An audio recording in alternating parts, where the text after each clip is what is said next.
একদিন রাজসভা শুরু হতে রাজসভায় রাজমশাই বলে, গোপাল, তেনারা এসেছিল জানো, মাথায় হাত বুলিয়ে দিচ্ছিল। গোপাল বলে, রাজামশাই, তেনারা আমার কাছেও এসেছিল। এমনকি সভা সকলে এক করে বলতে থাকে।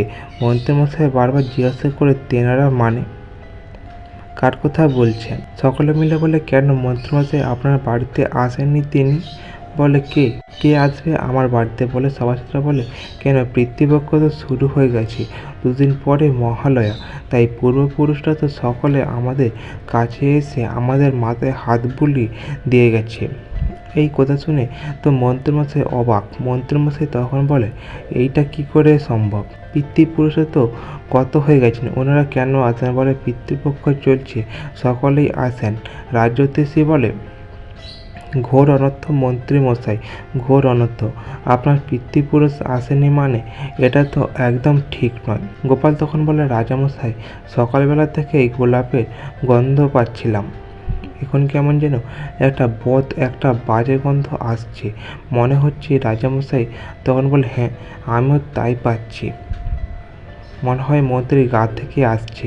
মন্ত্রীমশাই বলে, এ কী কথা বলছেন রাজামশাই? আপনার সকলেই বলে, মন্ত্রী, তোমার কোনো সামনে খুব বড় বিপদ, তোমাকে কিছু না কিছু একটা করতে হবে, নইলে যে তোমার পূর্বপুরুষরা তোমায় ছাড়বে না। মন্ত্রীমশাই সবার শেষ হয়ে যেতে ভয়ে কাঁপতে কাঁপতে দিয়ে রাস্তাতে যেতে যেতে বটাঘটার সাথে দেখা হয়। বটাঘটাকে বলে, তোরা একটু আমার জামাটার সঙ্গে দেখতো, কোনো গন্ধ পাচ্ছিস না? ওরা বলে, আমরা কেন আপনার জামা শুকতে যাবো মন্ত্রীমশাই, আপনার মনের মাথাটা খারাপ হয়ে গেছে। তারপর মন্ত্রী বাড়ি ফিরে গিয়ে মন্ত্রী গিন্নিকে বলতে থাকে। গিন্নি বলে, এ কী কথা বলছো?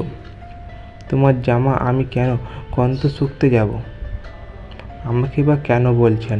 আমি তোমার কাছে থাকবই না, সব সময় আমাকে বাজে কথা বলো। তারপর মন্ত্রীগিন্নি রাগ করে চলে যায়।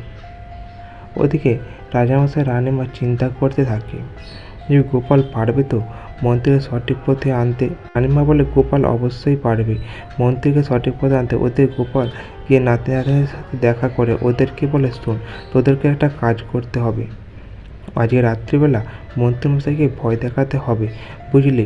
ওর তখন বলে, বেশ দাদু, আমরা ভয় দেখাতে যাব।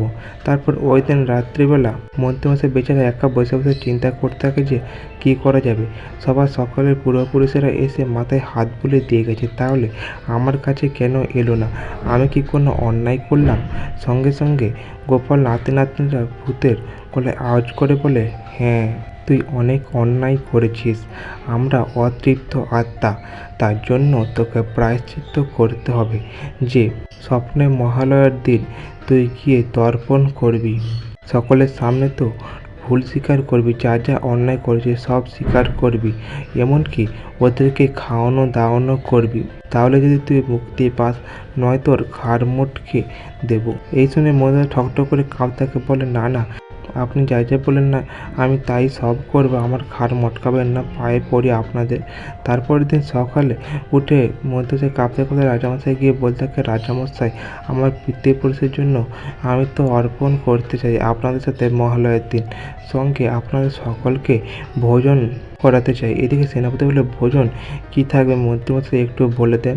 মন্ত্রীমশাই বলে, সেদিনই বুঝতে পারেন, সকলকে ভোজন করাবো। তারপর মহালয়ার দিন পিতৃপক্ষের উদ্দেশ্যে তর্পণ করার সময় পণ্ডিত মশাই মন্ত্রপাঠ করতে থাকে। আর মন্ত্রীমশাই হাত জোড়ো করে সকলের সামনে বলে, আমি গোপালের পিছনে প্রচুর লাগি, আর আমি গোপালের পিছনে লাগবো না, এই ভুল স্বীকার করছি। আর সকলের সাথে ভালো ব্যবহার করবো, বাজে ব্যবহার করবো না, আর সকলকে আজকে সন্ধ্যাবেলায় খাওয়াবো। মন্ত্রীমশাই কথা শুনে রাজামশাই আর সবার সকলে অবাক হয়ে যায়। বলে, গোপাল বলে, মন্ত্রীমশাই, এইটাই যে অনেক, আপনি আপনার ভুল স্বীকার করেছেন। তারপর রাজামশাই বলে, কাজ করো মন্ত্রী, শোনো, তোমার বাড়িতে কেউ পূর্বপুরুষ কেউ যায়নি, আর আমাদের বাড়িতেও কেউ আসেনি। তোমাকে ঠিক পথে আনার জন্য গোপালই এত কিছু করেছে।